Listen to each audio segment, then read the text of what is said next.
कहते हैं कि अगर आपके पास लाचारी हो, आपके पास गरीबी हो, तो आपके फरियाद को कोई भी सुनने वाला नहीं है। आप अगर दोषी न भी हैं तो भी समाज में आपको दोषी सिद्ध कर दिया जाएगा, प्रशासन के पास आपको दोषी सिद्ध कर दिया जाएगा। ऐसा ही घटना एक निकल करके आया है कि एक परिवार से एक लड़की जो है लापता हो जाती है।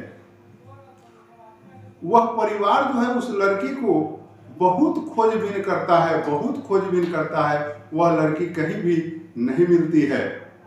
तो अंत में वह थाने जाता है और थाने में वह परिवार गुमशुदगी का रिपोर्ट दर्ज कराता है। वो किसी को शक के बुनियाद पर फंसाने का भी प्रयास नहीं करता है।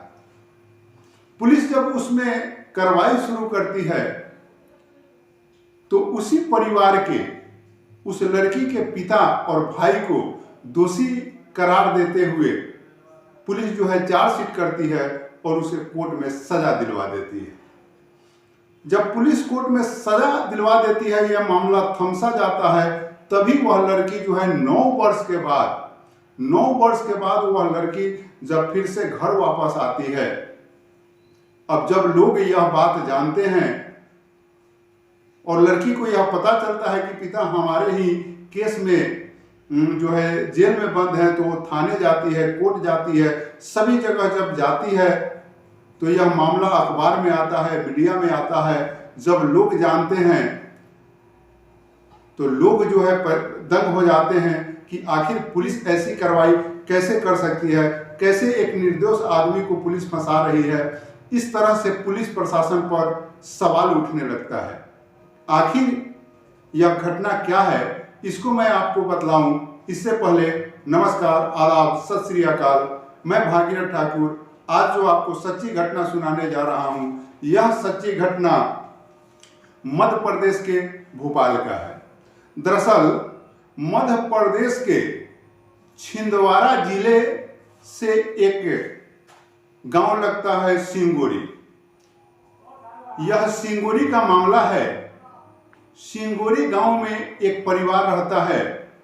उसके परिवार में किसी भी प्रकार का कोई परेशानी नहीं होता है, बड़े ही खुशहाली से वह परिवार अपना जीवन बसर करते रहता है, गरीबी में ही सही, लेकिन अच्छे ढंग से अपने परिवार के समय को वे लोग व्यतीत करते रहते हैं। इसी बीच उस घर में एक लड़की होती है, कंचन। कंचन को कुछ परिवार में विवाद होता है, कुछ बातें होती है और वह लड़की जो है घर से क्रोध में भाग जाती है। और जब क्रोध में भाग जाती है तो वह भागते चली जाती है और फिर घर की तरफ वह नहीं देखती। अब वहां वह कैसे समय बिताई भाग कर जाने के बाद, वह तो बाद की बात है। लेकिन अब इधर जो है परिवार के लोग जो हैं वो अब उनके घर की बेटी जो है लापता हो गई है, तो ये लोग, घर के परिवार के लोग उसे खोजबीन करने लगते हैं। और खोजबीन करने लगते हैं तो कहीं भी इसका पता नहीं चलता है। कुटुंब के यहाँ भी लोग पता करते हैं, समाज में भी पता करते हैं, पड़ोस में भी पता करते हैं। कहीं भी जब इस लड़की का पता नहीं चलता है तो थक हार कर परिवार के लोग जो है थाने में जाकर के गुमशुदगी का रिपोर्ट दर्ज कराते हैं। गुमशुदगी का रिपोर्ट दर्ज होता है, पुलिस जो है उसके बाद जो है उसकी जांच पड़ताल में लग जाती है और उस मामला को फिर से ठंडे बस्ते में डाल दिया जाता है।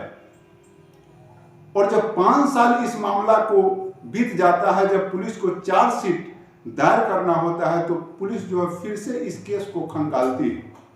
और जब फिर से इस केस को खंगालती है और कहीं ना कहीं से पता लगाती है पुलिस, और उसके घर के बगल में उसे पता चलता है कि किसी का लाश है, गड़ा हुआ है, तो वहां पर जाकर के पुलिस जो है उसको खोद कर देखती है। और खोद कर देखती है तो एक कंकाल जो है प्राप्त होता है। और उस कंकाल को पुलिस यह कहती है कि यह कंकाल इसी व्यक्ति के बेटी का है, इसी व्यक्ति के बहन का है। और पुलिस उन दोनों बाप बेटों को अरेस्ट कर लेती है और जेल भेज देती है। और बड़े ही बारीकी से प्रशासन जो है यह सिद्ध भी कर देती है कि यह दोनों दोषी है। यह भाई जो है अपने बहन का और यह पिता जो है अपने पुत्री का स्वयं हत्या करके और लाश को छिपा दिया था। और कोर्ट में यह बारीकी से सिद्ध हो जाता है और ये दोनों को सजा हो जाता है। और सजा हो जाता है, ये लोग अपना सजा काटने लगते हैं। लड़की का जो भाई है वह बेल पर रिहा हो जाता है 2 साल के बाद। 2 साल के बाद बेल उसे मिलता है, बेल से बाहर आता है, लेकिन पिता जो है अभी भी जेल में होता है। इसी बीच समय जो है अब 9 साल का हो जाता है और 9 साल के बाद जब वह लड़की घर पे आती है, उसे यहाँ के किसी भी घटना के बारे में पता नहीं होता। जब वह लड़की घर पे आती है, गांव गंवई के लोग जब उस लड़की को देखते हैं तो सभी चकित हो जाते हैं और सभी लोग यह बात करने लगते हैं कि देखिए पुलिस किस तरह से इस परिवार के साथ नाजायज की है। प्रशासन के गलती का खामियाजा आखिर यह परिवार भोग रहा है, आखिर क्यों?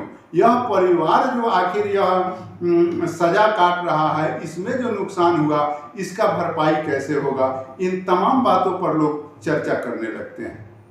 और यह लड़की जो है पुलिस थाने जाती है और पुलिस को वहां बयान देती है कि हम घर से नाराज होकर के निकल गए और निकल गए तो इतने गुस्से में थे कि हम फिर घर के पीछे देखना पसंद नहीं किए, आगे बढ़े तो बढ़ते ही रह गए और अब हम शादी भी कर लिए हैं और मालवा जिले में हम शादी करके रहते हैं।